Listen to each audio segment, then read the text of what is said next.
மகளிர் உரிமை தொகை 2500 கொடுக்குறேன்னு சொன்னால் கொடுத்துடணும். ஆமாம், யாரோட பணத்தை எடுத்து கொடுக்க போகிறீங்க? நீங்கள் என்னவோ உங்கள் பாக்கெட்லேருந்து நீங்கள் சேர்த்து வச்ச சொத்தை எடுத்து விற்று கொடுக்குற மாதிரியும், இல்லை உங்களுக்காக உங்கள் அப்பா அம்மா சேர்த்து வச்ச சொத்தை விற்று கொடுக்குற மாதிரியும். இது என்ன கவர்மெண்ட் பணம் தானே? நாங்கள் கட்டின வரி பணம் தானே? எங்களுக்கு கொடுக்கறதுக்கு எதுக்கு 1008 தடவை யோசிக்கணும்? இதெல்லாம் கேட்டால் கஜானா காலியாக இருக்குது, 10 லட்சம் கோடி கடன் இருக்குது, மறுசீரமைப்பு பண்ணணும். 10 லட்சம் கோடி கடன் இருக்குன்னு தெரிஞ்சு தானே இவ்வளோ வாக்குறுதிகளை வாரி வீசுனீங்க. இப்போ இருக்கிற அதே நிலைமை தானே முன்னாள் முதலமைச்சர் ஸ்டாலினோட ஆட்சியிலையும் இருந்திருக்கும். ஆனால் அவர் மட்டும் எப்படி எல்லாருக்கும் கரெக்டாக கொடுத்து வெற்றிகரமாக நடத்தினாரு? அவரால் முடியுது, நீங்கள் நொண்டி சாக்கு சொல்கிறீங்க. ஒரு வழியாக மகளிர் உரிமை தொகை 1000 ரூபாய் இன்னைக்கு வந்திருக்கு. அதுவும் ஒரு சிலருக்கு மட்டும்தான் வந்திருக்கு.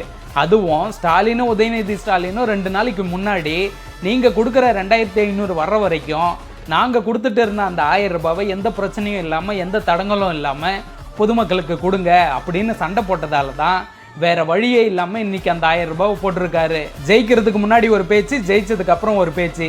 கேவலம். கொடுத்துட்டு இருந்த 1000 நிறுத்திட்டு கொடுக்க போறேன்னு சொன்ன 2500 தள்ளி போடுறது தான் மாற்றமாடா?